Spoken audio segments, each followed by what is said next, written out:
Today, we're going to dig into one of the most important stories in all of human history. We're talking about the moment we stopped chasing our food and started growing it. It's a revolution that literally planted the seeds of the modern world. But to really get a handle on where we are now, we've got to go back to how it all started. So let me ask you something. Think about your last meal. Where did it really come from? I mean, yeah, the grocery store or restaurant, sure, but go back further. The answer to that question is a story that started thousands and thousands of years ago. Okay, so take a look at this. This is a pretty simple lunch that a girl named Ninuo had. Some boiled rice, squash, pumpkins, beans, a little meat. Looks pretty normal, right? But here's the amazing part. Every single thing on that plate is a product of farming. And for most of the time humans have been around, a meal like this would have been totally, completely impossible. So the big question is, how did we make that jump? From constantly being on the move, hunting and gathering, to settling down and tending a garden plot. To figure that out, we've got to rewind the clock and look at the very spark of this world-changing idea. It sounds like such a simple sentence, but it's actually huge. For almost all of human history, our ancestors were nomads. Their lives were run by the seasons, by the movement of animals, by knowing when wild plants were ripe. Survival was a full-time job of finding food, not making it. So what changed? Well, it wasn't some sudden eureka moment. Nope, it was way slower than that. A gradual process born from people just paying attention. They started connecting the dots. Hey, when seeds from this plant fall right here, a few months later, a new plant pops up. So they started to help it along. They'd shoo away birds, pull out the weeds, and just like that, they became the world's very first gardeners. And this whole process, this slow, careful business of picking the best plants and the friendliest animals, well, it has a name, and it's the engine that powered this entire transformation. It's called domestication. Now, this is the really key part. Domestication isn't just taming a wild animal. It's an active, intentional process. It's about people making choices, generation after generation. They would choose seeds from the plants that gave the biggest grains, or they would breed the animals that were the most gentle.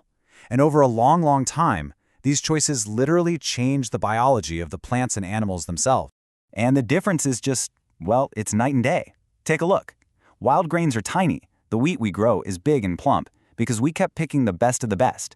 Wild animals have massive teeth and horns for defense. Their domesticated cousins, much smaller because we became their protection. We literally remade parts of nature to better suit us. So when did all this get started? We're talking about roughly 12,000 years ago. That's when this whole thing really kicks off. And who were the first pioneers in this new world? On the plant side, you had wheat and barley. For animals, it was fairly gentle creatures like sheep and goats. These were our first partners in this grand agricultural experiment. All right, so now people can grow their own food. That's a massive deal, but the consequences, the ripple effects of that one change would alter everything about human society, starting with the most basic thing of all, where we lived. I mean, it just makes sense, right? If you plant a crop, you can't just wander off. You have to stick around to water it, weed it, and protect it. You have to stay put for weeks, even months, until the grain is ready to harvest. And if you're staying in one place for that long, you're not going to bother with a temporary shelter, you're going to build a home. For the very first time, humanity started to put down roots. But this new settled life created a brand new challenge. What do you do with all the extra food? After a harvest, you suddenly have a mountain of grain. You need to store it to eat later, and just as important, you need to save some of it to use as seed for next year's crop. And this new problem sparked amazing new ideas. People started making large clay pots, weaving sturdy baskets, and even digging storage pits right into the ground. But it wasn't just grains they were storing. Animals became a kind of walking, living pantry. Instead of a pit in the ground, you had a herd. They could provide milk, and whenever you needed it, meat. It was a completely revolutionary way to manage your food supply. And of course, a new way of life demands a whole new set of tools. Archaeologists call this period the Neolithic, or New Stone Age.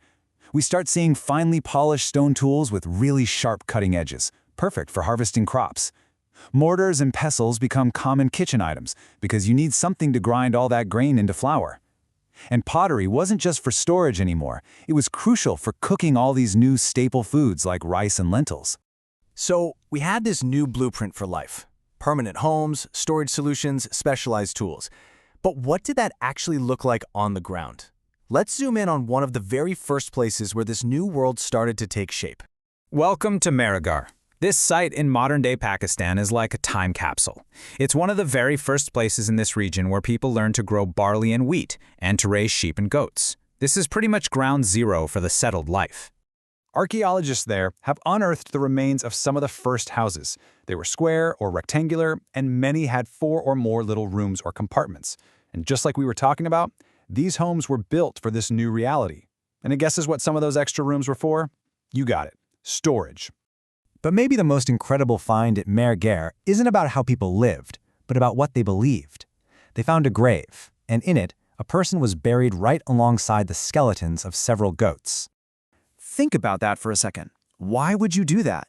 It gives us this powerful glimpse into their worldview.